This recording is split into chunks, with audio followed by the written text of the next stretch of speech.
شب برات کے بارے میں خوب سمجھ لیں، بہت سارے کام کیے جاتے ہیں۔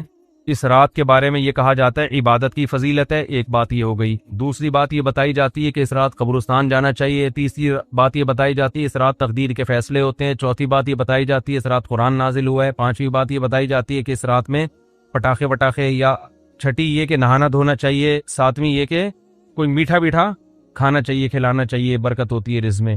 جی پتوں کا، بیری کے پتوں سے نہاتے ہیں لوگ، بیری کے پتوں سے، بیری کے سارے، میں تو بکریاں چرانے جاتا تھا نا، تو بیری کے پتے وہ شب برات سے پہلے شارٹ ہو جاتے تھے، ہم پہلے سے بکریوں کو چرا کے لے آتے تھے، شب برات میں پتے غائب ہو جائیں گے۔ تو ان میں صرف ایک عبادت ایسی ہے جس میں اختلاف ہے۔ جمہور حضرات اس کے قائل ہیں کہ شب برات کی رات میں عبادت کا ثواب دوسری راتوں سے زیادہ ملتا ہے، اور بعض اس کے قائل ہیں کہ عبادت کی بھی کوئی فضیلت نہیں ہے سرے سے۔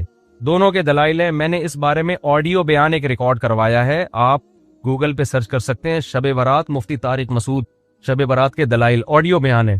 اس میں شب برات سے متعلق جتنی حدیثیں ہیں، ایک ایک حدیث کی سند پڑھ کے سنائی ہے ہم نے، ایک ایک حدیث کی سند، تو اس میں کوئی ایک حدیث بھی صحیح نہیں ہے۔ ہاں یہ ضرور ہے کہ شب برات کی رات کی عبادت پہ کئی ضعیف حدیثیں ہیں، تو اس لیے محدثین کا اصول ہے کہ جب بہت ساری ضعیف حدیثیں جمع ہوتی ہیں تو درجہ حسن تک پہنچ جاتی۔ اس لیے جمہور اس کے قائل ہیں کہ اس رات عبادت کرنی چاہیے، دوسری راتوں سے اس رات عبادت کا ثواب زیادہ ہے۔ تو کرنے کا کام صرف اور صرف اور صرف عبادت ہے بس۔ قبرستان کے بارے میں حدیث صحیح نہیں ہے۔ اگر فرض کر لو ہے صحیح، تو پوری زندگی نبی ایک بار قبرستان گئے ہیں اور آپ ہر سال جاتے ہو، پھر نبی اکیلے گئے ہیں چپکے سے رات کے اندھیرے میں، آپ جتھے بنا کے جاتے ہو، اور اندھیرے نہیں، وہاں لائٹنگ ہوتی ہے، تو یہ سنت تھوڑی ہے، تو خلاف سنت ہو گیا نا۔ پھر صحابہ میں سے کسی سے بھی ثابت نہیں ہے کہ زندگی میں اس رات میں ایک بار بھی قبرستان گئے ہوں، ایک بار بھی قبرستان گئے ہوں، تو یہ کیسی سنت ہے جس پر صحابہ نے عمل نہیں کیا۔ نہانا دھونا کسی حدیث سے ثابت نہیں ہے، حلوے مانڈے پٹاخے کسی حدیث سے ثابت نہیں ہے۔ قرآن میں صاف طور پر ہے انا انزلناہ فی لیلۃ القدر، ہم نے قرآن نازل کیا ہے کس میں؟ لیلۃ القدر میں، رمضان کی آخری عشرے میں۔ فیہا یفرق کل امر حکیم، سارے تقدیر کے سال بھر کے فیصلے اس شب قدر میں ہوتے ہیں۔ تو اتنی واضح قرآن کی آیتیں موجود ہیں، تو شب برات کے بارے میں ایسی روایتیں موجود نہیں ہیں، سمجھتے ہو؟ اس لیے بعض ائمہ اس کے قائل ہے کہ بعض رافضیوں نے، بعض لوگوں نے لیلۃ القدر جو ہے نا رمضان کے آخری عشرے میں ہوتی ہے، اس رات کی ویلیو کو گھٹانے کے لیے اس کی اہمیت بڑھائی ہے، تاکہ اس رات کی ویلیو کیا ہو جائے؟ کم ہو جائے۔ تو اس کے مقابلے میں اس رات کو لا کے کھڑا کر دیا۔ جو سارے فضائل لیلۃ القدر کے تھے وہ کہاں چسپا کر دیے؟ 15 شعبان۔ قرآن کہہ رہے ہیں واضح طور پہ ہم نے لیلۃ القدر میں قرآن نازل کیا۔ شب برات والے کیا کہتے ہیں؟ 15 شعبان کو نازل کیا، وہ کہتے ہیں اس میں بھی کیا، اس میں بھی کیا، پھر تعویلات کی جاتی ہیں۔ لیکن ایک بات قرآن اتنے واضح انداز میں بیان کر رہے ہیں، تو جو فضیلت جس رات کو حاصل ہے وہ اسی رات کو دینی چاہیے۔ تو 15 شعبان کو صرف اتنا اگر کرنا ہے تو صرف انفرادی طور پر عبادت کی جائے، اس کا بھی کوئی مخصوص طریقہ نہیں ہے۔ تو باقی یہ قبرستان والی جانے والی بات بھی کمزور ہے، اور اس رات میں فیصلوں والی اور حلوے مانڈے اور تہوار تو رات کو اسلام میں ہوتے ہی نہیں ہیں، اسلامی تہوار تو دن میں ہوتے ہیں، خوشی دن میں منائی جاتی ہے۔ اسلام میں راتیں عبادت یا نیند کی ہیں، خوشیوں کی راتیں نہیں ہوتی، چراغا نہیں ہوتا۔ عید الفطر دن میں ہے نا، عید الاضحیٰ بھی کب ہے؟ دن میں ہے۔ جمعے کی نماز بھی کب ہے؟ دن میں ہے، جس میں کراؤڈ ہوتا ہے، جس میں نہا دھو کے ہم آتے ہیں، ساری دن کی اعمال ہیں، یہ رات کے نہیں ہے، رات سونے کے لیے ہے، آرام کرنے کے لیے یا عبادت کرنے کے لیے۔ سمجھتے ہو کہ نہیں سمجھتے؟ صلاۃ و تسبیح کی جماعت بھی بدعت ہے، پڑھنی ہے انفرادی طور پہ پڑھیں، ٹھیک ہے؟ جماعت صلاۃ و تسبیح کی جائز نہیں ہے۔ تو یہ اور پتہ نہیں کیا کیا لوگ کر رہے ہیں شب برات میں، انٹرٹینمنٹ کا ذریعہ بنایا ہوا ایک تفریح کا۔ 15 شعبان کی جو رات ہے اور 15 شعبان کا روزہ، اس کے حوالے سے بہت زیادہ لوگ سوال پوچھ رہے ہیں، تو میں نے ارادہ کیا میں ایک کلپ ریکارڈ کروا دوں۔ اس میں جو بھی میری ٹوٹی پھوٹی تحقیق ہے، جو میں نے احادیث دیکھی اس بارے میں، اور جو علماء کے اقوال دیکھے، اور جتنا میں اس کی ریسرچ کر سکا ہوں، اس کا ایک خلاصہ آپ کے سامنے رکھ دوں۔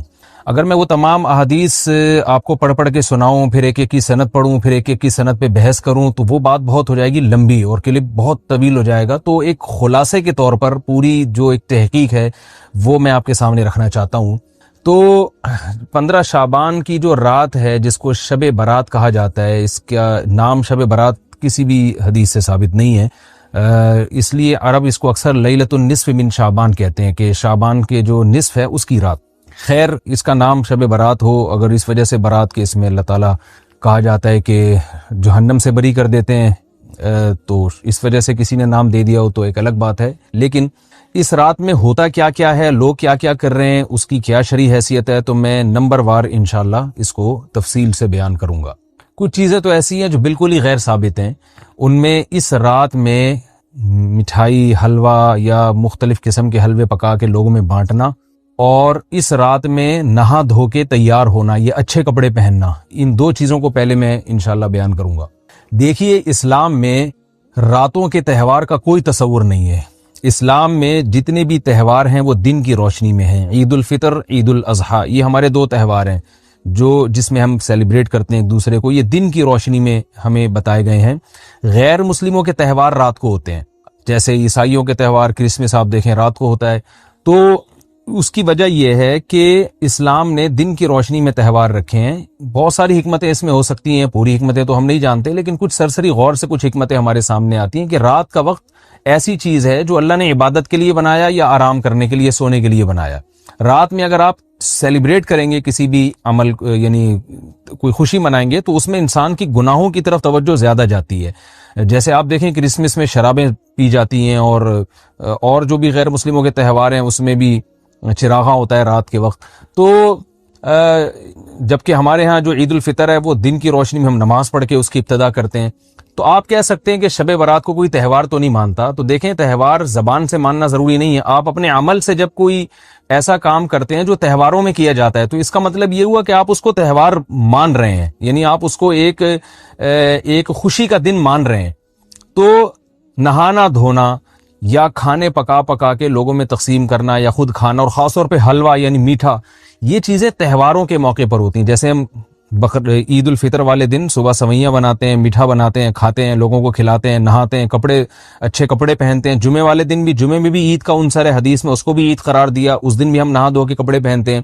تو جو لوگ 15 شعبان کی رات کو نہاتے دھوتے ہیں، اسپیشلی اس رات کو کہ بھئی آج کوئی تہوار ہے یا آج کوئی خوشی کا دن ہے، اور مٹھائیاں کھاتے ہیں یا حلوے پکاتے ہیں، تو وہ زبان سے اس کو تہوار نہ بھی کہیں، اپنے عمل سے یہ بتاتے ہیں کہ تہوار ہے، جبکہ یہ تہوار نہیں ہے۔ اسلام میں کوئی اس کی ایک ضعیف روایت بھی نہیں ہے کہ آپ صلی اللہ علیہ وسلم نے، میرے علم میں نہیں ہے، کم از کم ہو سکتا ہے کوئی موضوع من گھڑت روایت موجود ہو جس میں کوئی کہیں بھی نہیں ہے کہ آپ صلی اللہ علیہ وسلم نے اس رات کو ہمیں نہانے کا حکم دیا ہو، یا اچھے کپڑے پہننے کا حکم دیا ہو، یا کھانے پینے کا یا حلوے کھلانے کا، ہمیں حلوے مانڈے کا ہمیں حکم دیا ہو۔ تو اللہ کا واسطہ یہ بدعت ہے، اس کو ختم کریں اپنے معاشرے سے۔ اور اسلام میں تہوار کا ٹائم دن میں ہوتا ہے۔ عید الفطر، عید الاضحیٰ ہے جس میں ہم دن میں قربانی کرتے ہیں اور کھاتے ہیں، پیتے ہیں، نہاتے ہیں، دھوتے ہیں۔ راتوں کے یہ کام نہیں ہے، رات کو آپ سوئیں یا عبادت کریں۔ تو ایک چیز تو یہ تھی جو میں بتانا چاہ رہا تھا۔ دوسری چیز، اس رات کو قبرستان جانا۔ دیکھیے اس بارے میں حدیث پیش کی جاتی ہے، مشہور حدیث ہے، لوگ سنتے رہتے ہیں کہ نبی صلی اللہ علیہ وسلم رات کو اٹھے، اور امی عائشہ رضی اللہ تعالیٰ عنہ بھی آپ کے پیچھے چلی گئیں، اور آپ صلی اللہ علیہ وسلم جنت البقیع میں مغفرت کی دعا مانگ کے تشریف لے آئے واپس۔ تو یہ حدیث انتہائی درجے کی ضعیف حدیث ہے، اور ایک تو ضعیف حدیث ہے، دوسری بات یہ کہ اگر ہم تھوڑی دیر کے لیے فرض کر لیں یہ صحیح حدیث ہے، اور ہم کہتے ہیں کہ بھئی نبی صلی اللہ علیہ وسلم نے یہ عمل کیا ہے، تو صحابہ میں سے کسی سے ضعیف حدیث سے بھی ثابت نہیں ہے کہ کوئی اس رات قبرستان گئے ہوں۔ حضرت ابو بکر کے بارے میں کوئی روایت نہیں ملتی کہ اس رات قبرستان گئے ہوں، حضرت عمر کے بارے میں کوئی روایت نہیں ملتی، یہ کسی ایک صحابی کے بارے میں نہیں۔ تو آپ مجھے بتائیں کہ یہ کیسی سنت ہے کہ جو صحابہ کی سمجھ میں نہیں آئی اور ہماری سمجھ میں آ گئی ہے؟ تو مشرکین مکہ یہ کہا کرتے تھے، لو کان خیرن ما سبقونا الیہ، قرآن مجید کی آیت ہے کہ اگر یہ اسلام میں کوئی خیر ہوتی تو یہ صحابہ ہم سے پہل نہ کرتے، یہ صحابہ نے ہم سے پہل کیا ہے، اس کا مطلب ہے یہ اسلام خیر کا کام نہیں ہے۔ تو مشرکین کو صحابہ سے چونکہ نفرت تھی، اس لیے کہتے تھے کہ یہ چونکہ اسلام کو فالو کر رہے ہیں تو یہ اس کی علامت ہے کہ اسلام خیر نہیں ہے، کیونکہ خیر میں تو ہم صحابہ سے آگے ہوتے ہیں، اپنے بارے میں ان کا یہ اس خوش فہمی میں مبتلا تھے وہ۔ لیکن ہماری رائے کیا ہے؟ ہم یہ کہتے ہیں کہ لو کان خیرن لسبقونا الیہ، وہ کہتے تھے لا سبقونا، ہم کہتے ہیں لسبقونا، کہ اگر کوئی بھی خیر کا کام ہے تو صحابہ ہم سے ضرور اس میں پہل کریں گے، یہ ہو نہیں سکتا کہ خیر کا کام ہم کریں اور صحابہ نے نہ کیا ہو۔ تو اسی طرح میں یہ عرض کرتا ہوں کہ دیکھیں اگر قبرستان جانا اس رات میں سنت عمل ہوتا تو صحابہ یقیناً جایا کرتے، کوئی ایک صحابی تو گیا ہو، یہ کیسی بات ہے جو صحابہ کی سمجھ میں نہیں آئی اور ہماری سمجھ میں آ رہی اور ہم قبرستان جا رہے ہیں اس رات کو۔ چلیں اگلا اسٹیپ تھوڑی دیر کے لیے فرض کر لیتے ہیں کہ نبی صلی اللہ علیہ وسلم جو ایک رات قبرستان گئے، فرض کر لیں وہ حدیث بھی صحیح ہے، یہ بھی فرض کر لیں کہ صحابہ اگرچہ نہیں گئے مگر ہم صحابہ سے بھی زیادہ آگے نکلنے کی کوشش کرتے ہیں اور صحابہ کو سمجھ میں نہیں آیا، ہمیں سمجھ میں آ گیا، تو چلیں فرض کر لیں تھوڑی دیر کے لیے کہ اس رات کو جانا ہم سنت مان لیتے ہیں، آپ کے دلائل ہم مان لیتے ہیں اور صحابہ کی سمجھ میں نہیں آئے لیکن ہماری سمجھ میں زیادہ آ رہا ہے، ہم فرض کر لیتے ہیں، مان لیتے ہیں کہ اس رات قبرستان جانا سنت ہے۔ تو آپ مجھے بتائیں نبی نے جو عمل جس طرح سے کیا ہو اس طرح سے سنت ہوگا، یا آپ اپنی طرف سے جس کو ہم پشتوں میں کہتے ہیں اخپل طریقے سے کرنا سنت ہے؟ نبی نے فجر کی 2 رکعتیں پڑھی ہیں اور ہر رکعت میں 2 سجدے کیے ہیں، آپ اگر فجر کی 3 رکعتیں پڑھیں گے تو کیا نماز ہو جائے گی آپ کی؟ اب آپ دلیل میں یہ کہیں کہ نبی نے فجر کی نماز پڑھی ہے تو مجھ پر بھی لازم ہے، تو بھائی نبی نے پڑھی ہے تو جیسے نبی کے پڑھنے سے آپ پر پڑھنا لازم ہو گیا تو جس طرح سے پڑھی ہے اسی طرح پڑھنا لازم ہوگا، اخپل طریقے سے پڑھنا لازم نہیں ہوگا۔ تو اسی طرح یاد رکھیں، فرض کر لیں کہ نبی قبرستان گئے ہیں اور یہ قبرستان جانا سنت ہے، تو نبی کس طرح گئے ہیں اور کتنی دفعہ گئے ہیں؟ نبی رات کو چپکے سے اٹھ کے گئے ہیں، کوئی کسی کو آپ نے جمع نہیں کیا، کسی کو بتایا تک نہیں، جو اس حدیث سے پتہ چل رہا ہے ہمیں، اگرچہ یہ ضعیف حدیث ہے لیکن فرض کر لیں یہ صحیح ہے، تو کہیں پتہ بھی نہیں چل رہا، چپکے سے قبرستان گئے اور چپکے سے واپس آئے اور پوری زندگی میں ایک دفعہ گئے، جبکہ ہمارے ہاں ہر سال قبرستان میں لوگ جا رہے ہیں، جب بھی شب برات آتی ہے لوگ قبرستان جاتے ہیں ہر سال، نبی ایک دفعہ گئے اور آپ ہر سال جا رہے ہیں۔ نمبر 2، جاتے جتھوں کی شکل میں، نبی تو چپکے سے گئے ہیں، تو آپ رات کو 2-2:30 بجے ذرا چپکے سے اٹھیں اور تنہائی میں جب قبرستان میں وحشت ہو اور اندھیرا ہو اور وہاں قبرستان جائیں، اتنا دم ہے آپ میں، تو ہم کہیں گے بھئی آپ نے نبی کی سنت کو زندہ کیا ہے۔ لیکن آپ تو جتھوں کی شکل میں جا رہے ہیں، نہا دھو کے جا رہے ہیں، خوشبو لگا کے جا رہے ہیں، تیار ہو کے جا رہے ہیں، اور جو کچھ وہاں خرافات ہو رہی ہیں قبرستان میں وہ تو ساری دنیا کو معلوم ہے، میلے ٹھیلے لگے ہوئے، وہاں پہ گولے گنڈے بک رہے ہیں، برگر بک رہے ہیں، گول گپے بک رہے ہیں وہاں پہ، اور پھول الگ بک رہے ہیں، ہار پھول قبروں پہ چڑھانے کے لیے۔ کیا بدماشی ہے یہ، کیا منہ دکھائیں گے رسول اللہ صلی اللہ علیہ وسلم کو قیامت کے دن؟ آپ کے سامنے کیا وہ حدیث نہیں ہے کہ نبی صلی اللہ علیہ وسلم نے فرمایا کہ روایت میں آتا ہے کہ کچھ لوگ قرب میدان حشر میں آئیں گے تو ان کے چہرے ایسے ہوں گے جیسے میری امت کے چہرے ہوتے ہیں، میری امت کی شکل ہوتی ہے، حدیث کا مفہوم میں بیان کر رہا ہوں۔ تو جب وہ حوض کوثر کا پانی پینے کے لیے میرے پاس آئیں گے تو فرشتے ان کو بھگائیں گے، سحقن سحقن، تو آپ صلی اللہ علیہ وسلم پوچھیں گے یہ تو میری امت ہے، آپ تو فرشتے کیا کہیں گے کہ یہ آپ کی وہ امت ہے جنہوں نے آپ کے دنیا سے جانے کے بعد دین میں ایسی چیزیں ایجاد کر لی تھی جن کا آپ نے حکم نہیں دیا، تو آپ کیا فرمائیں گے؟ سحقن سحقن، دور کرو ان سے۔ تو ایسا نہ ہو کہ ہم قیامت کے دن رسول اللہ صلی اللہ علیہ وسلم کی شفاعت سے محروم ہو جائیں۔ تو اللہ کا واسطہ قبرستان مت جائیں اس رات، گھر میں بیٹھیں آرام سے، یہیں بیٹھ کے میت کے لیے مغفرت کی دعا کریں، اور اگر آپ سمجھتے ہیں نہیں یہ حدیث بالکل صحیح ہے اور جانا لازمی ہے تو پھر تنہائی میں جائیں، ایسے قبرستان کا انتخاب کریں جہاں آپ کے علاوہ کوئی بھی نہ ہو، اور پھر چپکے سے جائیں اور پتلی گلی سے واپس آ جائیں آپ۔ اگرچہ ہم تو اس کو بھی نہیں مانتے لیکن اگر کرنا ہے تو پھر اس طریقے سے عمل کریں اگر آپ حدیث کو فالو کرنا چاہتے ہیں آپ اپنے خیال کے مطابق۔ تو یہ 2 باتیں ہو گئی۔ ایک تیسری چیز کیا ہے؟ کیا قرآن اس رات میں نازل ہوا ہے اور تقدیر کے فیصلے اس رات میں ہوتے ہیں؟ دیکھیے قرآن میں 2 جگہ اللہ نے اس مضمون کو بہت وضاحت سے بیان کی، ایک سورہ دخان میں انا انزلناہ فی لیلۃ مبارکہ کہ ہم نے اس کو مبارک رات میں نازل کیا، اور اللہ نے فرمایا فیہا یفرق کل امر حکیم، اس میں حکمت والے فیصلے ہوتے ہیں اس رات میں۔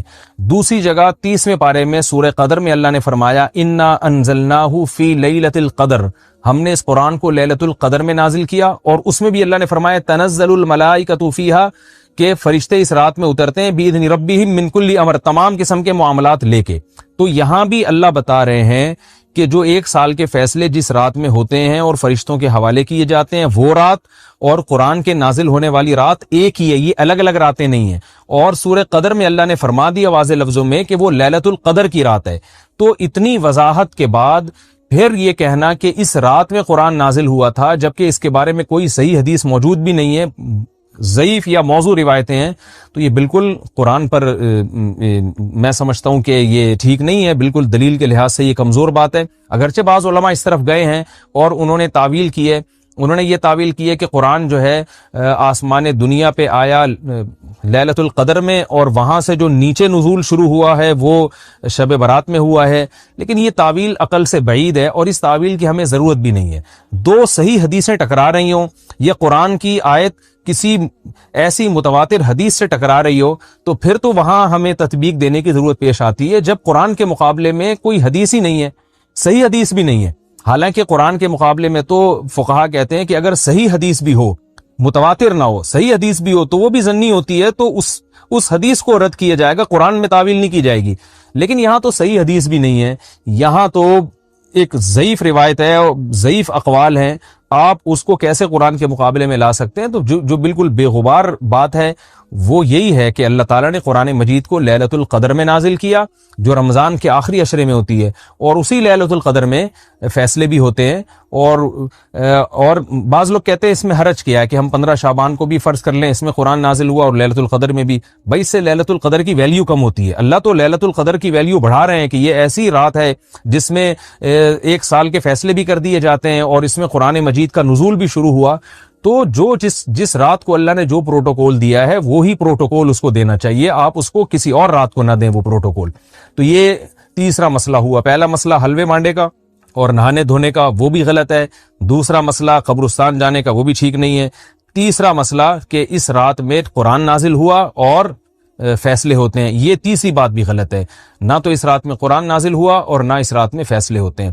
چوتھی چیز کہ کیا اس رات کی میں عبادت کی کوئی فضیلت ہے سرے سے یا نہیں ہے، یہ ایک علمی مسئلہ ہے۔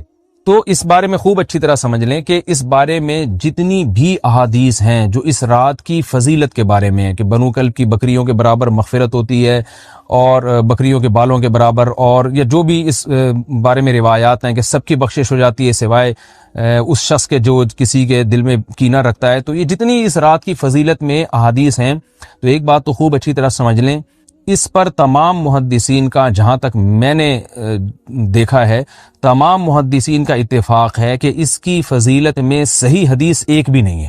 اس رات کی فضیلت میں ایک بھی صحیح حدیث موجود نہیں ہے، لیکن ضعیف روایتیں اتنی کثرت سے ہیں کہ ایک الگ محدثین کا اصول ہے کہ جب ضعیف روایتیں کی سندیں زیادہ ہو جائیں تو وہ حسن بن جاتی ہے، یعنی قابل قبول ہو جاتی ہے وہ، کیونکہ بہت ساری کمزور چیزیں مل کے اس میں کچھ قوت پیدا کر دیتی ہیں۔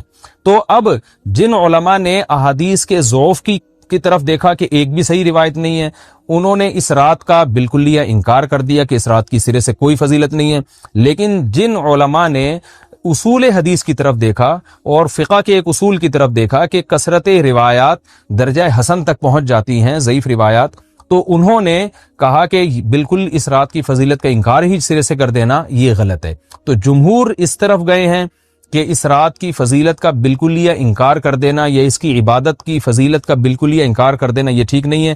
لیکن کچھ علماء، وہ بھی بڑے محقق علماء ہیں، وہ اس طرف گئے ہیں کہ اس رات کی سرے سے کوئی فضیلت اسلام میں ہے ہی نہیں۔ اب میں دونوں طرف کے علماء کا کچھ تھوڑا سا تجزیہ پیش کرتا ہوں۔ تو جو علماء یہ کہتے ہیں کہ اس رات کی فضیلت ہے اور فضیلت میں کثرت سے روایات ہیں اور اس میں بڑے بڑے علماء داخل ہیں، امام شافعی رحمہ اللہ تعالی جیسے مجتہد بھی ہیں جو اس رات کی فضیلت کے قائل ہیں۔ باقی ائمہ سے مجھے جو ہے نا امام ابو حنیفہ سے کچھ نہیں ملا اس رات کی فضیلت کے بارے میں، اور امام احمد ابن حنبل سے بھی مختلف روایات ملی ہیں، اس لیے میں جزم سے کسی اور امام کے بارے میں نہیں کہہ سکتا، لیکن امام شافعی سے بہرحال اس کی فضیلت صراحتاً منقول ہے، اگرچہ انہوں نے بھی اعتراف کیا ہے کہ اس کی روایات کے بارے میں جتنی اس بارے میں روایات ہیں وہ ضعیف ہیں، لیکن وہی ایک اصول ہے کہ جب ضعیف روایات بہت کثرت سے ہوتی ہیں تو درجہ حسن تک پہنچ جاتی ہیں۔ تو اس اصول کے تحت جمہور اس کے قائل ہیں کہ اس رات میں عبادت اگر ہم کرتے ہیں تو دوسری راتوں کی نسبت ہمیں ثواب زیادہ ملتا ہے۔ لیکن جو بعض دوسرے علماء جو بالکل ہی اس رات کی فضیلت کے منکر ہیں، ان کے دلائل میں یہ ہے کہ یہ بات اگرچہ درست ہے کہ اگر ضعیف روایات کثرت سے ہوں تو وہ درجہ حسن تک پہنچ جاتی ہیں، لیکن وہ کہتے ہیں کہ کچھ قرائن ایسے ہیں جن قرائن سے پتہ چلتا ہے کہ جو ہے ان قرائن کو اگر سامنے رکھا جائے تو وہ ان کی رائے یہ ہے کہ پھر ان کا خیال یہ ہے کہ ان کا رجحان اس طرف ہے کہ اس رات کی سرے سے کوئی فضیلت نہیں ہے۔ ان قرائن میں ایک چیز یہ بھی ہے کہ اس کے بارے میں جو روایات ہیں ان میں بہت زیادہ ثواب کی بشارت سنائی گئی ہے۔ تو بعض محدثین کا یہ اصول ہے کہ کسی رات کے بارے میں یا کسی خاص عمل کے بارے میں بہت زیادہ کہیں غلو ہوتا ہے یا مبالغہ ہوتا ہے، غلو تو نہیں کہہ سکتے، تو یہ خود ایک اس طرف اشارہ ہوتا ہے کہ یہ ایک ضعف ہے، اگرچہ یہ کوئی اتنی مضبوط بات نہیں ہے، لیکن بہرحال جو علماء اس کی فضیلت کے بالکل منکر ہیں ان کی ایک دلیل میں آپ کے سامنے پیش کر رہا ہوں۔ دوسری بات یہ ہے کہ جو علماء اس کی فضیلت کے بالکل بھی قائل نہیں ہیں، ان کی ایک بڑی دلیل یہ بھی ہے، جن میں ہمارے شیخ حضرت مفتی رشید احمد صاحب رحمہ اللہ تعالی بھی تھے، اگرچہ انہوں نے اس بارے میں کوئی صراحتاً فتویٰ نہیں دیا، لیکن وہ یہ اشکال ظاہر کیا کرتے تھے کہ شریعت میں جب بھی کسی وقت کی یا کسی خاص رات کی کوئی فضیلت آتی ہے تو اللہ تعالیٰ اس کو جو ہے وہ اس کا صحیح ٹائم نہیں بتاتے، بلکہ اس میں اختلاف ڈال دیتے ہیں۔ اس کی مثال ایسے جیسے جمعے کے دن حدیث میں آتا ہے کہ ایک وقت جمعے میں ایسا آتا ہے جس میں دعا لازمی قبول ہوتی ہے۔ اب ظاہر ہے وہ بڑا فضیلت کا وقت ہے، تو وہ وقت ہمیں متعین طور پہ بتایا نہیں گیا ہے، اس لیے علماء کا اس میں اختلاف ہوا۔ بعض نے کہا عصر کے بعد، بعض نے کہا کہ 2 خطبوں کے درمیان۔ لیلۃ القدر کو دیکھ لیں، لیلۃ القدر کی فضیلت میں قرآن بھی ہے، بہت ساری احادیث ہیں، لیکن لیلۃ القدر کی رات ہے کون سی یہ اللہ نے اس میں ابہام ڈال دیا۔ طاق راتوں میں 21 بھی ہو سکتی ہے، 23 بھی ہو سکتی ہے، بعض بلکہ حدیث سے 22ویں رات کا بھی ہونا ثابت ہے، زیادہ امکان 27ویں رات کا ہوتا ہے، تو وہ متعین نہیں ہے۔ تو جو علماء کہتے ہیں اس کی سرے سے کوئی فضیلت ہی نہیں ہے، ان کا رجحان وہ ان کی ایک یوں سمجھیں کہ دلیل تو نہیں لیکن ایک استیناس کہتے ہیں اس کو، کہ اس سے ان کے اس نظریے کو تقویت ملتی ہے کہ اگر یہ اس کی اتنی زیادہ فضیلت ہے تو اس کی تعیین میں اختلاف بالکل بھی نہیں ہے۔ تو یہ وہ کہتے ہیں کہ یہ مزاج شریعت کے خلاف ہے۔ اور تعیین میں اختلاف ہوتا کیوں ہے؟ علماء نے بیان کیا اگر لیلۃ القدر کو متعین طور پہ بیان کر دیا جاتا ہے نا کہ یہی لیلۃ القدر ہے، تو بہت ساری اس میں جو ہے نا حکمتیں فوت ہو جاتی، جن میں ایک یہ بھی کہ اس رات میں جہاں عبادت کا ثواب بہت ہے، گناہ کا عذاب بھی بہت ہے۔ پھر اگر اس رات میں کوئی گناہ کرتا تو وہ اللہ کے عذاب سے نہ بچ پاتا، کیونکہ وہ اللہ متعین کر دیا کہ یہ لیلۃ القدر ہے، تو کیسے تم اس میں گناہ کر رہے ہو؟ اب معاملہ اللہ نے مبہم رکھ دیا کہ بھئی یہ بھی ہو سکتی ہے تو اگلے دن بھی ہو سکتی ہے۔ اور ایک فائدہ یہ بھی اس میں رکھا متعین نہ کرنے میں کہ لیلۃ القدر انہی کو ملے جو تلاش کریں، جو پورا عشرہ جاگیں گے ان کو لیلۃ القدر ملے گی۔ اگر اللہ اسپیسیفک دن بتا دیتا کہ 21ویں ہے، 23ویں ہے یا 25ویں ہے یا 22ویں ہے، تو بہت سارے لوگوں کو لیلۃ القدر مل جاتی۔ تو اللہ نے جو مبہم رکھا ہے نا، تو ایک رات کی فضیلت اللہ نے بڑھا دی، مگر اس کی تعیین میں ابہام پیدا کر دیا تاکہ جو پورا عشرہ جاگے گا اسی کو لیلۃ القدر ملے گی، اس کے علاوہ ہر آدمی کو نہ ملے۔ وہ ایک اللہ کی ایک حکمت ہو سکتی ہے اس میں۔ تو یہ 2 حکمتیں ہیں کہ اس میں گناہ اگر کوئی کرے تو اس پر عذاب نہ آ جائے، کیونکہ اگر متعین کر دیا جائے گا تو پھر گناہ کیسے تم کر رہے ہو اس رات میں؟ تو اللہ نے اس میں بھی ابہام پیدا کر دیا۔ جو گناہ کرنے والا ہے اگرچہ وہ بڑا گناہ گار ہے اس رات میں، چاہے وہ رمضان کا آخری عشرے میں کسی رات میں بھی گناہ کرتا ہے، لیکن کم از کم اتنا عذر تو ہے کہ اس کو کیا پتا تھا کہ یہ آج لیلۃ القدر ہوگی۔ تو جو 15 شعبان کی رات ہے اس کی بہت زیادہ فضیلت ہے، تو پھر یہ رات کو متعین کیوں کر دیا گیا؟ یہ ان علماء کی دلیل میں بیان کر رہا ہوں جو اس کی فضیلت کے بالکل بھی قائل نہیں ہے۔ لیکن بہرحال حقیقت یہ ہے کہ جمہور علماء اس کی فضیلت کے قائل ہیں، کیونکہ یہ جو میں نے دلائل دیے کہ وہ علماء جو اس کی فضیلت کے سرے سے منکر ہیں، ان کے یہ دلائل کو ہم دلیل نہیں کہیں گے بلکہ استیناس کہیں گے۔ کہ استیناس کہتے ہیں کہ ایک چیز استدلال نہیں ہے بلکہ ان اپنے نظریے کی تقویت کے طور پر ایک چیز کو پیش کر دینا جس سے یہ لگتا ہو کہ واقعی یہ صحیح کہہ رہے ہیں، اس کو استیناس کہتے ہیں۔ میں جو آسان لفظوں میں سمجھانے کی کوشش کر رہا ہوں۔ اور ایک استدلال کہتے ہیں کہ ایک ریسرچ کو، ایک پوری تحقیق کو۔ تو جمہور کا مذہب ایک اصول پر مبنی ہے کہ بھئی اتنی ساری روایات ہیں اور ضعیف ہیں، ان میں ٹھیک ہے کچھ موضوع بھی ہیں لیکن بہت ساری ایسی ہیں جو موضوع بھی نہیں ہیں، تو ضعیف روایات ہیں جب اتنی کثرت سے ہیں اور اس میں ہے بھی عبادت کا تذکرہ، تو عبادت کرنے میں کوئی حرج بھی نہیں ہے۔ تو لہذا انہوں نے اس کو جو ہے نا اس کو دلیل بنایا ہے، اور اصول کے لحاظ سے یہ بات درست ہے۔ تو اس اصول کو اگر کوئی فالو کرنا چاہے تو اس رات کی عبادت اس کے لیے بالکل ٹھیک ہے، اور اللہ کی رحمت سے امید ہے کہ اس میں اس کو ثواب زیادہ ملے گا۔ تو جمہور ایک طرف ہیں اور بعض علماء دوسری طرف ہیں۔ تو یہ میں نے صرف اس لیے بیان کر دیا کہ اس رات کی فضیلت میں اتفاق نہیں ہے بلکہ مختلف فی ہے، مجتہد فی ہے، اختلاف رائے اس میں ہو سکتا ہے۔ تو اگر کوئی عالم اس رات کی فضیلت کا بالکلیہ انکار کرے اور ان علماء کا بھی احترام کرے جو اس رات کی فضیلت کے قائل ہیں، تو پھر اس عالم پر رد کرنے کا حق نہیں ہے۔ دوبارہ میں اپنی بات کو ریپیٹ کرتا ہوں، اگر کوئی عالم یہ کہے کہ اس رات کی سرے سے کوئی فضیلت نہیں ہے تو اس عالم پر طعن و تشنیع جائز نہیں ہے، کیونکہ ان کے بھی کچھ نہ کچھ استدلالات ہیں۔ ہاں، اگر کوئی عالم اس رات کی فضیلت کا انکار کر کے جمہور کے مذہب کو بالکل غلط قرار دیں اور اس عمل کو یہاں اس رات کی عبادت کو بالکل بدعت قرار دیں، اور جو اس رات میں عبادت کر رہے ہیں یا اس کی فضیلت کے قائل ہیں ان کو بدعتی قرار دیں، تو یہ غلو ہو جائے گا، یہ زیادتی ہو جائے گی، جو کہ بالکل غلط ہے۔ کیونکہ جب دونوں طرف دلائل ہیں تو اعتدال والی رائے اختیار کرنی چاہیے، اور کسی ایک طرف بہت زیادہ جھکاؤ یا کسی ایک کو 100% غلط قرار دے دینا، بدعتی قرار دے دینا، یہ درست نہیں ہے۔ جو ہماری قوم میں ایک مزاج ہے کہ بس اپنی رائے کو مسلط کرتے ہیں اور دوسرے کی رائے کو مانتے ہی نہیں ہیں۔ تو عوام کے لیے کیا ہے؟ لوگ کہتے ہیں مفتی صاحب کنفیوز کر دیا آپ نے، تو لٹکا کے چھوڑ دیا ہمیں. بھائی میں کنفیوز نہیں کر رہا، عوام جمہور کے مذہب کو فالو کرے گی. جمہور میں بڑے بڑے علماء ہیں، وہ اس کی فضیلت کے قائل ہیں، اور وہ اس کے قائل ہیں کہ اس رات میں عبادت کرنی چاہیے، تو آپ جمہور کے مذہب کو فالو کر سکتے ہیں. تو اب یہ بات تو ہو گئی جمہور کا مذہب، میں نے آپ کو بتایا کہ وہ اس رات میں فضیلت کے قائل ہیں کہ اس رات میں عبادت کرنی چاہیے. لیکن کیسے کرنی چاہیے؟ اس پر تمام علماء کا اتفاق ہے کہ مسجد میں جتھے بنا کے جانا یا اجتماعی عبادت کرنا یہ بالکل بدعت ہے، بالکل ناجائز ہے. اسی طرح کوئی مخصوص قسم کی نماز پڑھنا کہ پہلی رکعت میں یہ والی صورت، تو دوسری میں یہ والی صورت، تو تیسری میں یہ والی صورت، یہ بالکل بدعت ہے. صلاۃ التسبیح کی جماعتیں بدعت ہیں. تو ایک ہی راستہ ہے آپ کے پاس، آپ عبادت کرنا چاہتے ہیں تو انفرادی طور پر ایسے عبادت کریں جیسے عام دنوں میں آپ عبادت کرتے ہیں، یہ ویسے ہی نماز پڑھیں جیسے عام دنوں میں نماز پڑھتے ہیں. کوئی مخصوص صورتیں، مخصوص رکعتیں نہیں ہیں. جتنی اللہ توفیق دے، تنہائی میں آپ 2 رکعتیں، تہجد کی 4 رکعتیں، 6 رکعتیں، 8 رکعتیں، 16 رکعتیں، جتنی اللہ توفیق دے آپ رات کو کھڑے ہو کر انفرادی نماز پڑھیں. دعائیں مانگیں اللہ تعالیٰ سے، قرآن کی تلاوت کریں، تسبیحات کریں. جتھے نہ بنائیں مسجد میں، چراغاں نہ کریں، بتیاں نہ لگائیں، قبرستانوں پہ رش نہ کریں. یہ سب ناجائز اور سب حرام ہے، گناہ ہے. اس کا اسلام میں کوئی تصور نہیں. کرنا ہے تو صرف ایک کام آپ کر سکتے ہیں کہ صرف عبادت کریں، اور اللہ کی رحمت سے امید کی جا سکتی ہے کہ اللہ تعالیٰ اس رات میں آپ کو عبادت کا دوسری راتوں کی نسبت ثواب عطا فرمائے گا. کیونکہ آپ اگر جمہور علماء کو فالو کر رہے ہیں تو ہمیں یعنی جن کے پاس علم نہیں ہے تو ان کو علماء ہی کو فالو کرنے کا اللہ نے حکم دیا ہے. تو آپ جمہور علماء کی رائے پر عمل کرتے ہوئے اگر عبادت کرنا چاہیں تو اللہ کی رحمت سے امید ہے کہ انشاءاللہ آپ کو ثواب ملے گا. لیکن عبادت کا کوئی مخصوص طریقہ ہرگز نہیں ہے. پمفلٹ بٹ رہے ہوتے ہیں کہ یہ والی صورت پڑھنے سے یہ ہو جائے گا، تو یہ والی صورت پڑھنے سے یہ ہو جائے گا، یہ بالکل غلط ہے. تو انفرادی عبادت ہوگی، اور ایسے ہی عبادت کا طریقہ ہوگا جیسے پورے سال ہوتا ہے. نماز اسی طرح پڑھی جائے گی جیسے پورے سال پڑھی جاتی ہے. دعائیں مانگی جائیں گی، اپنے طور پر اجتماعی سطح پہ کوئی عمل نہ کیا جائے. ہر مذہب میں دعا، پکار جسے کہا جاتا ہے. ہندو لوگ جو مندروں میں جاتے ہیں اپنی مرادیں پوری کروانے کے لیے، عیسائی لوگ جو چرچوں میں جاتے ہیں، تو ہندو لوگ مندروں میں جاتے ہیں. کیوں جاتے ہیں مندروں میں بھائی؟ وہ سمجھتے ہیں کہ ہم یہاں جا کے بھگوان سے مانگیں گے تو بھگوان ہماری مراد کو پورا کرے گا. عیسائی لوگ چرچ میں جاتے ہیں، بھائی یہاں ہماری مرادیں پوری ہوں گی. اچھا، جو لوگ خدا کو نہیں مانتے وہ کہیں بھی نہیں جاتے. وہ کہتے ہیں ہماری حاجتیں پوری کرنا معاذ اللہ خدا کا کام نہیں ہے، بلکہ یہ دنیا دار الاسباب ہے.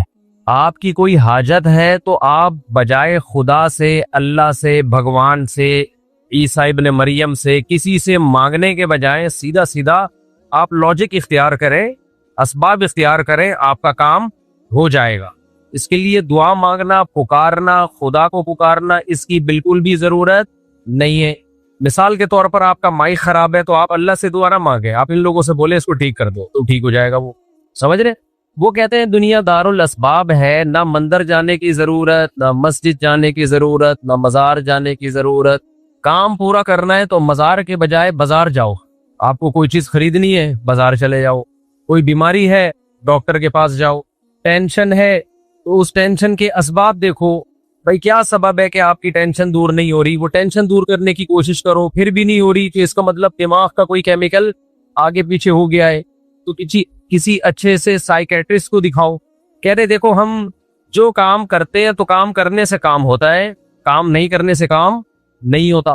ایک ایتھیسٹ کا اکثر میں ملفوظ سناتا ہوں کہ وہ گاڑی میں بیٹھا ہوا کہنے لگا کہ دیکھو ایکسیلریٹر پہ پاؤں رکھتے ہیں تو گاڑی چلتی ہے، بریک پہ پاؤں رکھتے ہیں تو گاڑی رکتی ہے. تو خدا کہاں ہے؟ خدا کہاں ہے بھائی؟ خدا کو میں جب مانوں جب ایکسیلریٹر پہ پاؤں رکھنے سے گاڑی رکے اور بریک پہ پاؤں رکھنے سے گاڑی چلے. نہیں آ رہا میرا خیال ہے، نہیں آ رہی سمجھ میں بات. مجھے تو نہیں آ رہی کیونکہ میری آواز کانوں میں اتنی گونج رہی ہے کہ مجھے خود سمجھ میں نہیں آ رہی کہ میں کیا کہہ رہا ہوں. تو یہ وہ طبقہ ہے جن کی نظر میں معاذ اللہ نقل کفر دعا سے زیادہ لغو عبادت کوئی ہے نہیں. وہ کہتے ہیں دعا بالکل بیکار چیز ہے کیونکہ کام کرنے سے ہوتا ہے، نہیں کرنے سے نہیں ہوتا. دعاؤں میں کچھ بھی نہیں رکھا. تو ہم یہ کہہ سکتے ہیں کہ دنیا میں 3 طبقے ہیں. ایک طبقہ وہ ہے جو کہتا ہے سرے سے ہمیں کسی کام کے لیے دعا کرنے کی چندہ ضرورت نہیں ہے، ہمیں چاہیے کہ ہم اسباب اختیار کریں، کام ہو جائے ٹھیک ہے، نہیں ہو جائے تو یا تو خودکشی کر لیں یا صبر کر لیں، جو مرضی کرنا ہے۔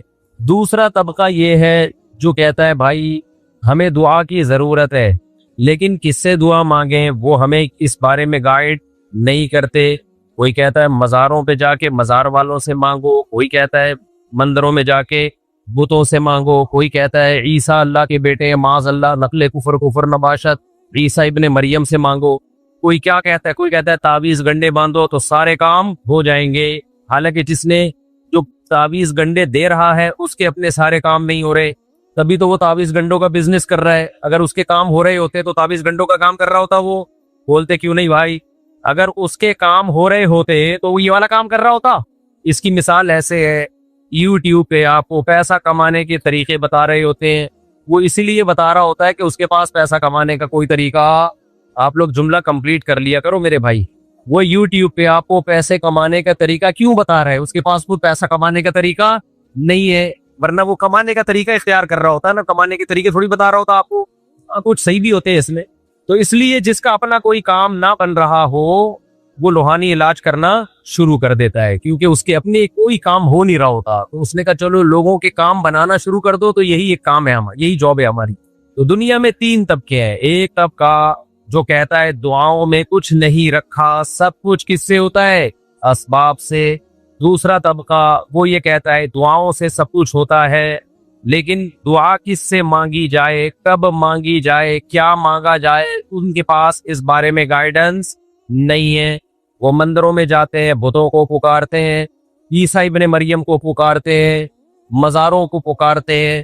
تو ہمیں سید الانبیاء محمد صلی اللہ علیہ وسلم اگر ہمیں گائیڈ نہ کرتے کہ دعا مانگنی چاہیے کہ نہیں مانگنی چاہیے، مانگنی چاہیے تو کس سے مانگنی چاہیے، کیا مانگنا چاہیے، کس طرح سے مانگنی چاہیے، یہ ساری چیزیں ہمیں اسلام نے بتائی ہیں، اور یہ اسلام کا اور محمد صلی اللہ علیہ وسلم کا ہم پر بہت بڑا احسان ہے۔ یہ گائیڈنس ہمارے علاوہ دنیا میں کسی قوم کے پاس نہیں ہے۔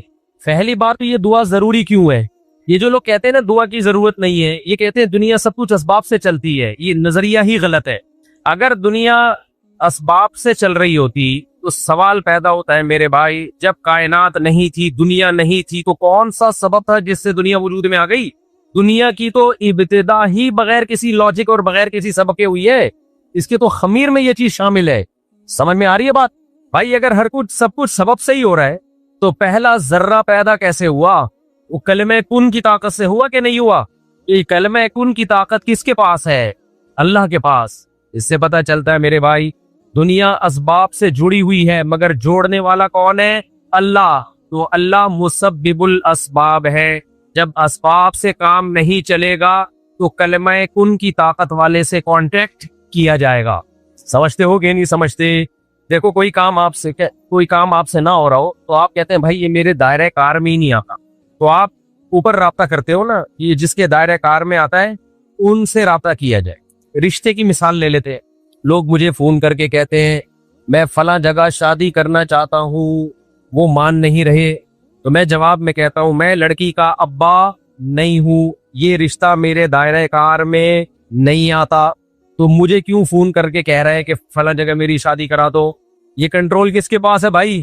جہاں تو کرنا چاہتا ہے اس کے ابا کے پاس ہے۔ تو بھائی ہم نے دنیا میں یہ سیکھا ہے، دنیا میں تجربوں سے ایک چیز حاصل کی ہے کہ اختیارات جس کے پاس ہوتے ہیں کام بنانے کے لیے رابطہ اس سے کیا جاتا ہے۔ لوگ مجھ سے کہتے ہیں مفتی صاحب میری توند نکل رہی ہے، پیٹ کم کرنے کا طریقہ بتا دیں۔ میں ان سے کیا کہتا ہوں میرے بھائی، میں توند کی برائی جو اسلام میں ہے وہ تو بتا سکتا ہوں، توند کم کرنے کا طریقہ میرے پاس نہیں ہے۔ کس کے پاس ہے؟ ڈاکٹروں کے پاس ہے۔ یہ اختیارات میرے پاس نہیں ہے۔ تو ہر شخص اپنے دائرہ اختیار میں رہ کے بات کرتا ہے کہ نہیں کرتا؟ تو اسباب سے کام دنیا میں ہوتے ہیں، یہ ایک گراؤنڈ ریئلٹی ہے، لیکن جہاں اسباب فیل ہو جائیں، اسباب کی دنیا میں انسان مایوس ہو جائے، تو رابطہ کس سے کیا جائے گا؟ اس ذات سے جو کسی کام کے کرنے میں کسی لاجک اور سبب کی محتاج نہیں ہے۔ اور وہ کون سی ذات ہے؟ اللہ کی ذات۔ اب جو اللہ کے منکرین ہیں وہ یہ کہتے ہیں دنیا میں سب کچھ سبب سے ہوتا ہے، لہذا اللہ سے کانٹیکٹ کرنے کی ضرورت نہیں ہے. ہم کہتے ہیں اگر دنیا میں سب کچھ سبب سے ہوتا ہے تو یہ کائنات بغیر سبب کے پیدا کیسے ہو گئی؟ تو پیدا ہی بغیر سبب کی ہوئی ہے. اس کا مطلب کوئی ایسی ذات ہے جو کچھ کرنے میں سبب کی محتاج؟ بولو نہیں ہے. اتنی بڑی حقیقت، اس سے بڑی کوئی گراؤنڈ ریئلٹی ہے؟